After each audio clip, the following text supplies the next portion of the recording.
کیا آپ نعمت خانے کے بارے میں آپ نے سنا ہے؟ یہ ایک الماری ہوتی ہے جس کے چاروں طرف جالی ہوتی ہے۔ الماری یا بڑے سے دھاتی یا چوبی بکس کا اندرونی حصہ مختلف خانوں میں بٹا ہوتا ہے۔ ہر حصے میں کوئی نہ کوئی نعمت رکھی جاتی ہے، کھانے پینے کا سامان بھی، غذائی اشیاء بھی، نعمتیں بھی توشہ ہیں۔ نعمت خانہ بھی توشہ خانہ ہی ہے۔ اس طرح غذا پرندوں، کیڑوں مکوڑوں اور بلیوں سے محفوظ رہتی ہے۔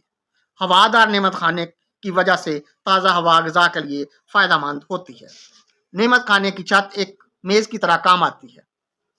ایسے نعمت خانے اب گھروں میں نہیں ملتے، کبھی عام ہوتے تھے۔ یہ سب کچھ جدید ٹیکنالوجی نے فریج ایجاد کر کے غائب کر دیا ہے۔ اب نعمت خانے کا کام فریج سے لیا جاتا ہے۔ اب توشے کا ذکر چلا تو توشے خانے کا ذکر بھی ہو جائے۔